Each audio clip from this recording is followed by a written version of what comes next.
you were put on the pedestal by so many people, and it's like you could do no wrong. So it's hard to see, I think, some of the things in your life that are blind spots when you like really there's no reason to look at them. And to that point, I had a certain amount of pride around that, right?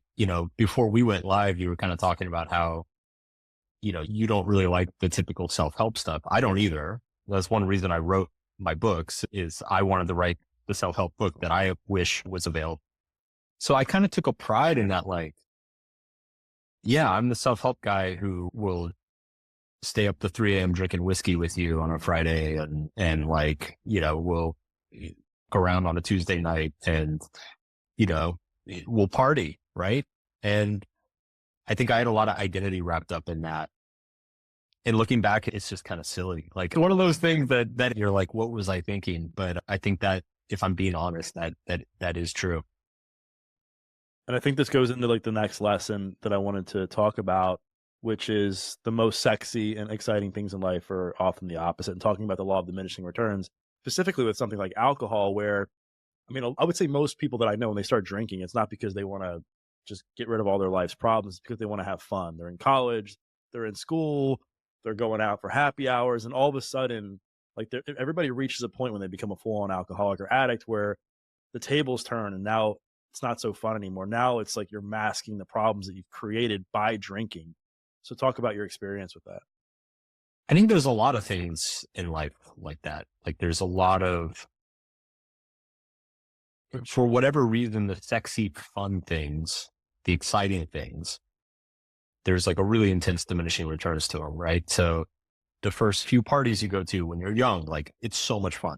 It's like one of the best nights of your life, right? And so you just want to keep that feeling going. So you just keep going to the party. And it's true with alcohol. It's true with drugs. It's true with, it's true with sex. It's true with, I even found it true in my life with like travel.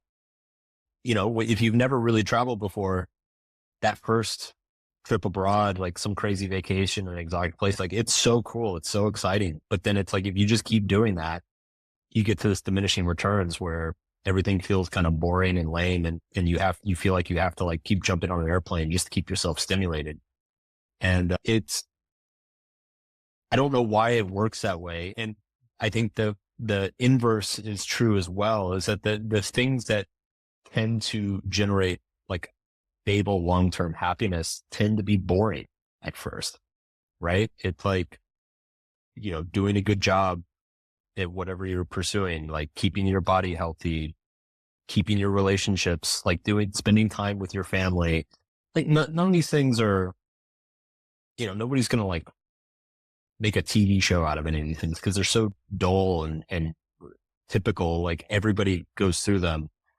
But the irony is that everybody goes through them because that is actually what makes us happy over the long run. So I think again, this comes back to the cutting alcohol.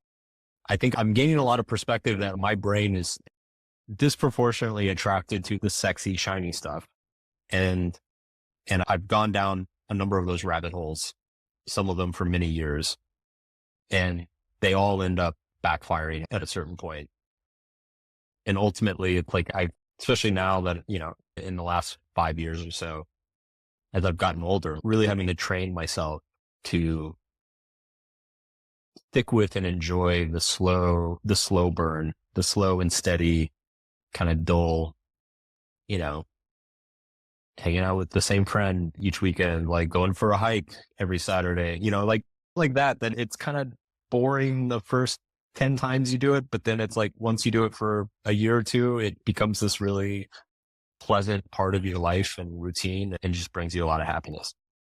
Yeah, and I think one of the biggest struggles people have in recovery or sobriety is changing their friends, and specifically because they're so used to all the attention and validation and stimulation from going out to parties or people that they spend time with. They have all these friends at their disposal at all times because those are their quote unquote like drinking buddies or party friends. Then all of a sudden that goes away. Now your life is immediately kind of boring because you're not partying like you used to, and people have a hard time like adapting and finding new friends, and they end up going back to the same people, the same places, and they find themselves back in the same behaviors. I know that you talk about like the importance of surrounding yourself with great people, but also being incredibly comfortable with being by yourself. If you could speak on that, I think the audience would appreciate that. For sure. I think this kind of comes back to the relationship thing, right? Like if you're afraid to be alone, then your threshold for the people that you surround yourself with is going to be very low. You're going to have very low standards for the people that you surround yourself with. Whereas if you find a way to be content and satisfied by yourself for periods of time, then you'll have a much higher bar or threshold for the people that you surround yourself with. And I think that's incredibly important. And what you said about the friends encouraging, my biggest struggle, it's funny, when I quit booze, I expected to have these really difficult cravings and, like, oh my God, I would give anything for a glass of wine right now. And I had a little of that, but not a ton. Definitely not nearly as much as I expected that I would have. What I've struggled with, the hardest thing for me was just boredom, like week after week, like so many Friday and Saturday nights where I'm like, I have no idea what to do with myself. And I do think there's a certain comfort level with boredom that is important and maybe like is becoming a little bit of a lost art in this day and age. But I struggled a lot with it, but I'm like that might be the thing I'm most proud of like sticking out, of just being willing to like have nothing to do and feel like I don't really have any friends to hang out with for months on end, and like being okay. Like it's not the end of the world. Well, yeah, because you're told in society that if you're by yourself or you're single, that you're a loser, right? In many ways. And I remember when I got out of jail, I was 21, living with my grandparents, and I was staying in like with them, like watching the Food Network and Dancing with the Stars, and talk about like boredom and being in like an awkward place, but it taught me so much, and it taught me like to face my biggest fear, which was not having anything to do or being alone or not being at the party or not being liked or whatever. And I often will say, like, you feel way more lonely spending time with like the wrong people than you ever will like intentionally taking time like for yourself. And I just think that's a hard truth for people to kind of accept. And that goes into like the next lesson, which, you talk about, like, you have to be willing to be disliked by people. And I think we live in a society where many people are becoming people pleasers just because they're afraid of saying that they don't like somebody or somebody doesn't like them. Talk about why it's so important to get good at being disliked by people, but not in a malicious way. If you're not willing to be disliked, then essentially your life becomes run by the people in proximity around you, right? Like if you're not willing to be rejected or have some uncomfortable conversations, then you are essentially enslaved by other people's desires. That you're going to be unwilling to contradict them on anything. So I think it's just a fundamental life skill, is like understand, like obviously you don't want to go around pissing people off on purpose, but understand what are the handful of things that you're willing to be disliked for? Like what are the handful of things that are so important to you or that you prioritize so much in your life that you're willing to disappoint some people if that's what it requires? And I think if you can't think of those things relatively quickly, that's a problem, right? Like you should know what those things are. And so, yeah, I think a lot of stuff comes downhill from that, just not being able to stand up to social pressure in general. I'm curious, what was your mindset around that, like when you wrote your first book at a time where nothing like that existed and it was all this optimism, affirmation stuff in the self-help community, and you're putting yourself out there in a world that like is like very like opposite of what you shared in your book? Like what was your frame of mind like back? Well, it's funny because my frame of mind was like, I just wanted to kick the hornet's nest. And, I will say I think this is one area that I seem to just naturally be very good at. Like I grew up in a very conservative and evangelical part of the country. I grew up in Hill Country, Texas, and I was not, I was an artsy kid. I was intellectual, was not athletic. I wasn't really into Jesus. Things didn't go very well for me growing up. Like I got shoved into a lot of lockers. We'll just put it that way. And honestly, it sucked. But I look back now, I think in hindsight, it was a little bit of a gift in that it forced me to become comfortable not being liked at a very young age. Like I kind of grew up being the oddball and being the contrarian and the one person in the room who disagreed with everybody else. Like that was standard for a lot of my childhood and adolescence. So I think when it came to my career, I found myself in some ways, I almost feel more comfortable being the contrarian than not. You know, and when my blog started taking off and started getting a lot of readership, you know, like I said earlier, I very much just thought a lot of the self-help industry was kind of, I thought there needed to be a reality check. So I kind of relished being the guy who would go against the grain and go against everybody else. Like there's a part of me that secretly, I don't know, kind of enjoys it, feels comfortable doing it. So yeah, I was very aware of what I was doing, but it was exciting. I knew I was going to piss some people off and whatever, but it was fun. I was excited to do it. Yeah. And I think along those lines, like I know you've shared that like life advice, the self-help space is like clothing, like try it on. If it fits you, great. If not, try something else. And I think a lot of people, you know, even people who maybe read your book, they get so like attached to that author or to that podcast that they essentially just identify everything with that person, and they don't formulate any kind of real values or beliefs for themselves based on the work that they're like learning from. What's your advice for people? Like there's so many podcasts, you know, out there and so many books. Like how can somebody like make the most of this without, you know, going down this rabbit hole of just jumping from book to book to book or podcast to podcast to podcast? I do think some of that is necessary, but I think it's like understanding what works for you. It's two things. One is understanding that there's no single person who's going to have all the answers for you. And that goes for whether it's a podcaster or an author or even a therapist or a family member or whoever, a preacher. Nobody's going to have 100% of the answers for you, and it's going to solve all your problems. But at the same time, you can't just run through an endless string of answers and just like, there's a certain addictive quality of finding new solutions or new ideas or new people, right? And I think a lot of people, you can easily kind of trick yourself into thinking that you're making progress when really you've just kind of become addicted to finding new ideas without implementing any of them. I kind of see it as like, try out a bunch of different things. Some will work better than others.